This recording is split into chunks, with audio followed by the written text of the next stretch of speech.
Hello everyone, good day. Today I am going to tackle an overview about the different kinds of civilization that emerge in the history of the world. So first is the Indian civilization.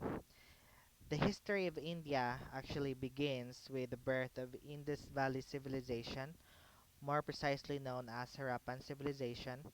So it flourished around 2500 BC in the western part of South Asia, what today is Pakistan, and the western India. So India is punctuated by the constant integration of migrating people with the diverse cultures that surround India. And India's history and culture is actually dynamic.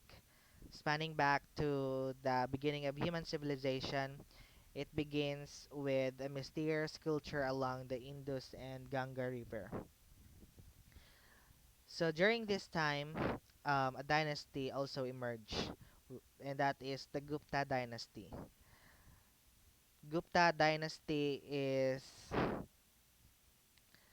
um, Gupta dynasty are rulers of the Magadha, which is now Bihar, state in northeastern India, and they maintained an empire over northern and parts of central and western India from early 4th to the late 6th century CE.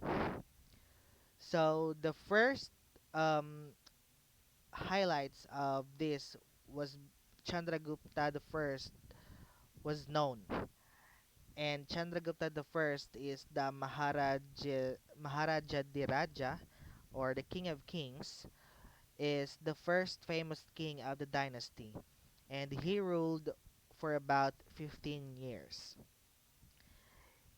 Chandragupta I was succeeded by Samudragupta and reigned for about 50 years, and Samudragupta is a great military genius. Samudragupta is actually the son of Chandragupta I. Samudragupta has a successor as well, and that is Chandragupta II or the Vikramaditya. And Vikramaditya is also known as the son of valor. He conquered the extensive territories of Malwa, Gujarat, and Kathiawar that provides exceptional wealth added to the prosperity of the Guptas. So, Chandragupta II founded the engagement in sea trade with the countries of the West. And during the Indian civilization, Kalidas, as well as many other scientists and scholars, was known or flourished. And Kalidas is the greatest Sanskrit poet and dramatist. No, so what do you mean by Sanskrit? A Sanskrit is the classical language of Indian and the liturgical language of Hinduism, Buddhism, and Jainism. It is also one of the 22nd official languages of India, and it is also defined, or Sanskrit means refined, consecrated, and sanctified. So on one of the highlights as well on the Indian civilization is that Ashoka the Great was known. Asuka or Ashoka the Great. Ashoka means without sorrow.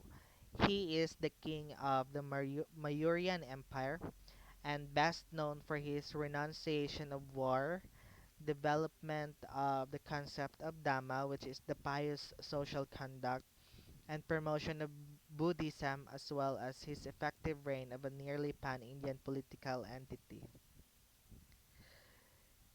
He was actually able to rule this vast empire initially through the precepts of the political treatise known as the Arthakashtra, And Ashoka has come to be recognized as one of the most fascinating ancient monarchs for his decision to renounce war, his insistence on religious tolerance, and his peaceful efforts in establishing Buddhism as a major world religion. So during this time, he is also been particularly ruthless in his reign until he launched a campaign against the kingdom of Kalinga in 260 BCE, which resulted in carnage, destruction, and death, and in time converted to Buddhism. So he devoted himself to peace as exemplified in this concept of Dhamma, which is the pious of social conduct.